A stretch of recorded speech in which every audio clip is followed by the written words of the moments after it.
Russia और Ukraine के बीच में जो वॉर चल रही है, इसको रुकवाने की कई सारी कोशिशें हो चुकी। अब फाइनली डोनाल्ड ट्रंप ने एक पीस प्लान तैयार किया। ट्रंप ने धमकी भी दी कि 25-27 तारीख तक, यानी 27 नवंबर तक अगर टाइम है तब तक से एग्री करो, वरना दिक्कत में आ जाओगे। पहले 25 तारीख बोला था।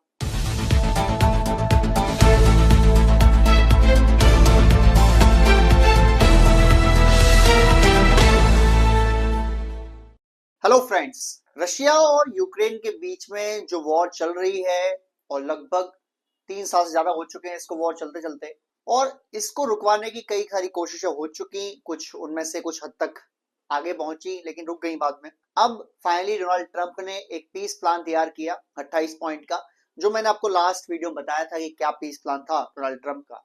और उसके बाद पूरे यूरोपियन लीडर्स ने और खुद कीव ने बोला कि ये पीस प्लान जो है ये पूरा ऐसे एक्सेप्टेबल नहीं है, इसमें कई सारे ऐसे पॉइंट हैं जो हम एग्री नहीं कर सकते और हमें थोड़ा इसको फाइन ट्यून करिए। ट्रंप ने धमकी भी दी कि 25-27 तारीख तक, यानी 27 नवंबर तक अगर टाइम है तब तक से एग्री करो, वरना दिक्कत में आ जाओगे। पहले 25 तारीख बोला था, वरना हम आपका साथ छोड़ देंगे, हम आपको फंड ट्रांसफर नहीं करेंगे, ना आपको हथियार सप्लाई करेंगे। फिर आप अपने ऊपर हो, आप लड़ो या मरो, जो मर्जी करो, हमें कोई दिक्कत नहीं है।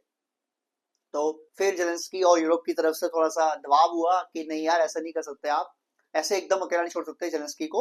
थोड़ा सा मीटिंग करी गई। फिर इनकी यूएस के लीडर्स, यूएस की तरफ से स्टीव विटकॉफ, जो ट्रंप के दाहिने हाथ माने जाते हैं, एक पूरे खासम खास दोस्त भी ट्रंप के और बिलियनर है, उनको भेजा गया। रशिया वगैरह बात करी गई, और सिंगापुर में कीव से बात करी गई, यानी कि जेलेंस्की से बात करी गई। और बातचीत में तय हुआ कि इसमें से अब 7-8 पॉइंट हटा देंगे। कुछ जो पॉइंट्स जो मैंने बताए थे आपको, अगर मैं मेजर पॉइंट बताऊं तो जो पहला पीस प्लान था उसमें था कि जो रशिया ने टेरिटरी ले रखी है यूक्रेन की, वो सारी ले लेगा और 1-8% वापस करके वो यूक्रेन कभी उसको मांगेगा नहीं। यूक्रेन की फौज 60,000 पर लिमिट कर दी जाएगी। और अब उस प्लान में से जो पहला पीस प्लान था उसमें से ये हटा दिया गया कि यूक्रेन की जो फौज है, सॉरी माफ कीजिए, 60 लाख नहीं 6 लाख की बात हुई थी, तो 6 लाख फौज ही रहेगी, ऐसा कोई रूल नहीं है और ये बढ़ सकता है। दूसरा, यूक्रेन कभी न्यूक्लियर पावर नहीं बनेगा, ये मान लिया गया है। यूक्रेन का नेटो में कभी सम्मिलित नहीं होगा, ये भी मान लिया गया, यानी काफी सारी शर्तें मान ली गई हैं और 8-9 पॉइंट हटा दिए गए। अब स्टीव विटकॉफ, जो यूएस के डील करने वाले या पीस मेकर की तरह काम करते हैं इसमें, या ट्रंप उनको भेजते हैं, ट्रंप के आदमी है, वो रशिया जाएंगे, मॉस्को जाएंगे और इस प्लान को और फाइन ट्यून करेंगे। उसके बाद बातचीत होगी कि ये जो पीस प्लान है कितना एक्सेप्टेबल है।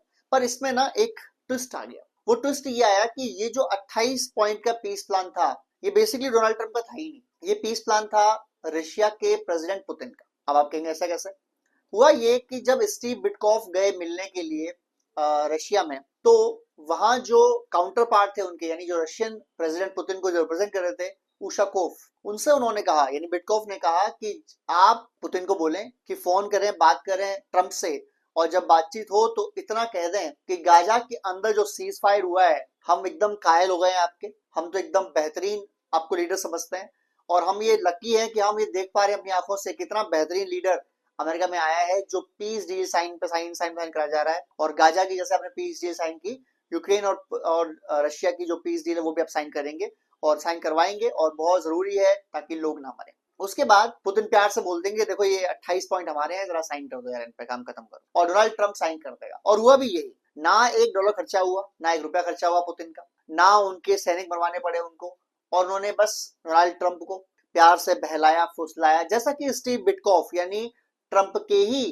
दोस्त ने, या कह सकते हैं नुमाइंदे ने बोला था उशाकोव को कि पुतिन को बोल देना ऐसी बात करें और फोन में बात करें। आपको याद होगा कि जब जुलाई के महीने में मीटिंग हुई थी ट्रंप की और पुतिन की अलास्का के अंदर, वहां पर सब बातें होती रही, चलती रही, चीजें होती रही। उनमें एक लाइन थी जो पुतिन ने बोली कि जो डोनाल्ड ट्रंप एक बेहतरीन लीडर है, और डोनाल्ड ट्रंप और पुतिन जब से प्रेसिडेंट हैं, जब से डोनाल्ड ट्रंप आए हैं यूएस के अंदर, तब से रशिया और यूएसए है, इनकी ट्रेड बढ़ती ही जा रही है और इसकी बहुत लिमिट बाकी है, यानी अभी ये शुरुआत ही हुई है। डोनाल्ड ट्रंप जो बोल रहा है दुनिया को कि यार तुम लोग अगर रशिया से कोई चीज परचेस करोगे, कोई बिजनेस करोगे, तो मैं तुमको रोक लगा दूंगा, मैं तुम्हारे प्रतिबंध लगा दूंगा, सैंक्शन लगा दूंगा। वो डोनाल्ड ट्रंप खुद बिजनेस को इंक्रीज कर रहा है, बढ़ा रहा है, और ये बात व्लादिमीर पुतिन बोल रहे हैं, रशिया के प्रेसिडेंट। और कहाँ बोल रहे हैं? अलास्का में यूएसए बोल रहे हैं, पुतिन से खड़े होकर बोल रहे हैं सामने ट्रंप के। इनडायरेक्टली उन्होंने 2 बात बोल दी। पहला, हमारी बातचीत हो रही है इंटरनली, और दूसरी कि दुनिया को तुम मत रोको बिजनेस करने के लिए, तुम खुद बिजनेस कर रहे हो मेरे साथ। और ट्रम्प ने बस स्माइल कर दी। उसके बाद पुतिन ने बोल दिया कि मैं चाहता हूं कि अगली मीटिंग हमारी मॉस्को में हो, रशिया में हो, और आप आए, वेलकम है आपका। खैर बहरहाल वापस आते हैं। देखो ट्रम्प ना एक ऐसा बंदा है, एक ऐसा लेम बंदा है जो यूएस का प्रेसिडेंट बन गया है, कि जिसको आप बहला के फुसला के प्यार से तारीफ करके, या उसकी फैमिली, उस खुद को, उसके बिजनेस को इन्वेस्टमेंट करके आप जो मर्जी साइन कर सकते हो। इसके हजारों एग्जाम्पल मिल जाएंगे आपको। अगर मैं लेटेस्ट एग्जाम्पल दूं, कतर ने कई मिलियन डॉलर्स का एक प्लेन, प्राइवेट प्लेन गिफ्ट किया डोनाल्ड ट्रंप को। जब ट्रंप को पूछा गया कि क्या ये प्रेसिडेंट को गिफ्ट किया गया है, उसने बोला नहीं, इट्स पर्सनल टू मी, मतलब मेरा है, जब मैं प्रेसिडेंट नहीं रहूंगा ये प्लेन में साथ ले जाऊंगा। और उसके बाद, उसके कुछ टाइम बाद ही कतर और यूएस में डील हो गई कि अगर किसी ने कतर में हमला किया तो वो हमला यूएस में आ जाएगा, और यूएस कतर को प्रोटेक्ट करेगा जैसे वो अपने देश को प्रोटेक्ट करता है, सेम वे में। है ना कमाल की बात। उसके बाद सऊदी अरब ने बहुत बढ़िया गिफ्ट्स किए, ट्रंप टावर बनवाए, डील साइन कर ली उनकी। कहा? सऊदी अरब के अंदर, रियाद के अंदर, कि ट्रंप टावर बनाओ, आप कोई दिक्कत नहीं है, इन्वेस्टमेंट करो, आप हम आपकी इन्वेस्टमेंट करेंगे। और ट्रंप सेम डील साइन कर रहा है सऊदी अरबिया से, कि सऊदी अरब में किसी ने हमला किया तो वो हमला यूएस में आ जाएगा और US will protect Saudi Arabia. ले जी, आप पैसे खिला दीजिए, आप तारीफ कर दीजिए, और ट्रंप आपका गुलाम है।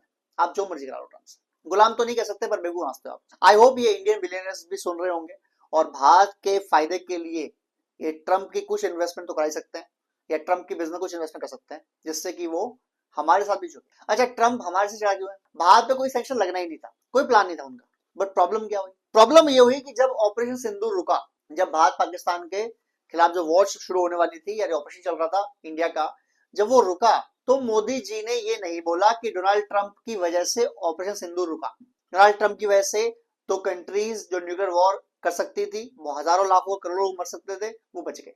ये मोदी जी ने बोला नहीं, ना इन्हें बोलना चाहिए, मेरा पर्सनल भी राय है कि नहीं बोलना चाहिए, और ना ऐसा हुआ है। जब हुआ भी नहीं है तो बोलना ही क्यों है? और अगर बोलना भी होता तो भी नहीं बोलना चाहिए। इसका मतलब है कि आप बहुत ज्यादा दबाव में आ गए यूएस के, और इंडिया का प्राइम मिनिस्टर किसी भी देश के दबाव में आए, ये तो मंजूर ही नहीं, चाहे वो मोदी हो चाहे कोई भी हो। तो यहाँ पर बात सेटलमेंट हो गई।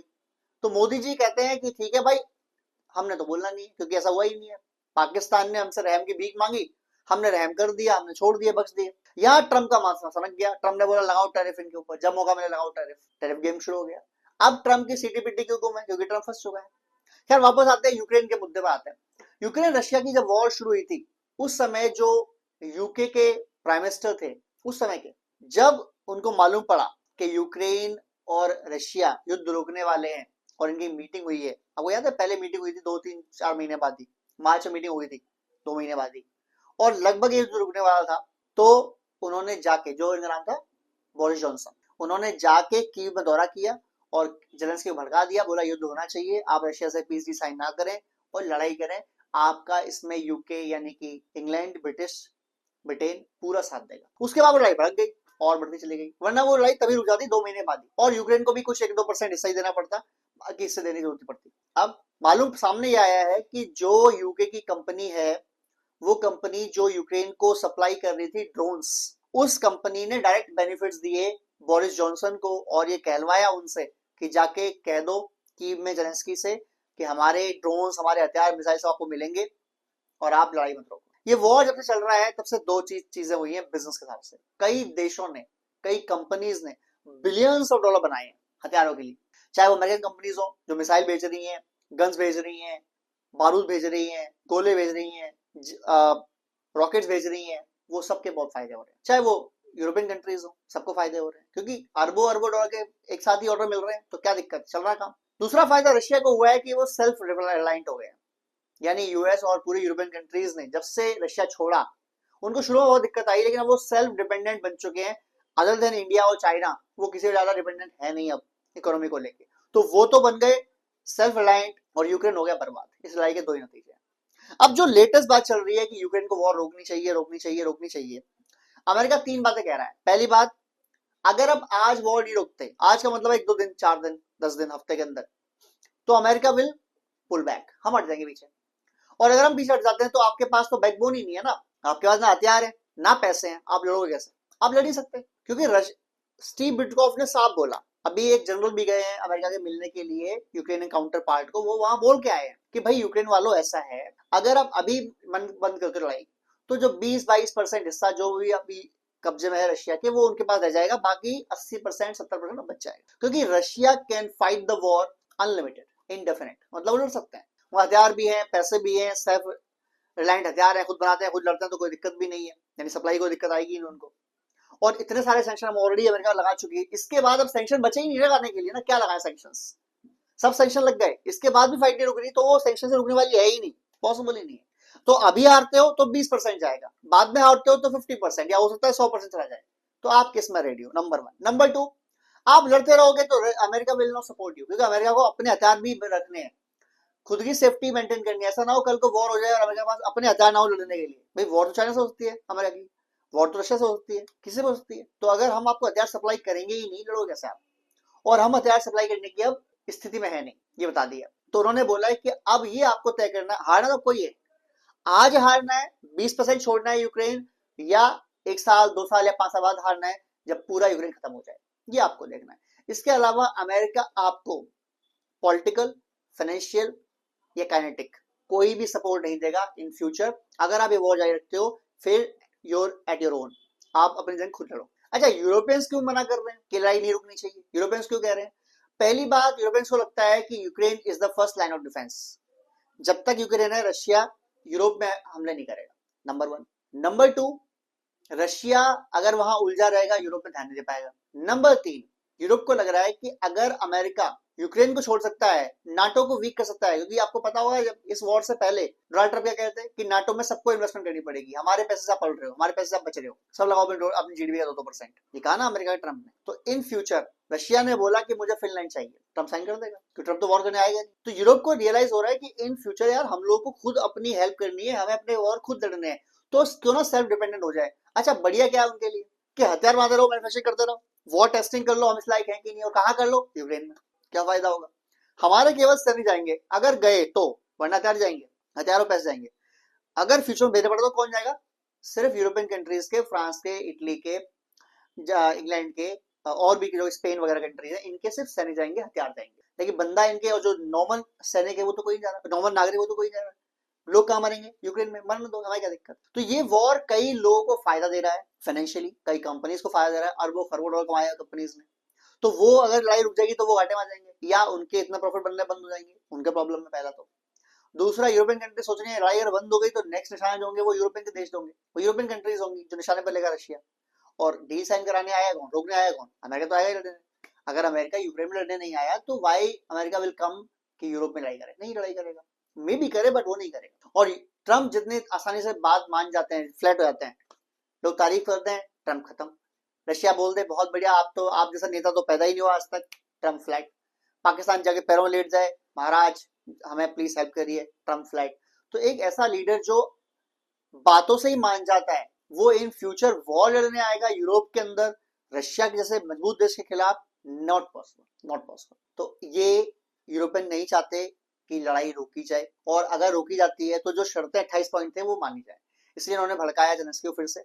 बट जेलेंस्की को ना 2 चीजें करनी पड़ेगी, पहला तो यार एक बात तो माननी पड़ेगी, ये बंदा अंडर प्रेशर है बहुत ज्यादा, फाइनेंशियली प्रॉब्लम में है देश, हथियार भी प्रॉब्लम है, अमेरिका जिसके भरोसे जेलेंस्की चढ़ गया था कि लड़ाई लड़ेंगे रशिया से, अमेरिका पीछे हट चुका है, यूरोप के पास इतनी पावर है नहीं कि वो सप्लाई कर करके रशिया से लड़ाई करते रहे। हाँ, यूरोप लड़ने पहुंच जाए तब मे बी कि लड़ाई बराबरी की हो जाए, पर अभी तो बहुत वीक है।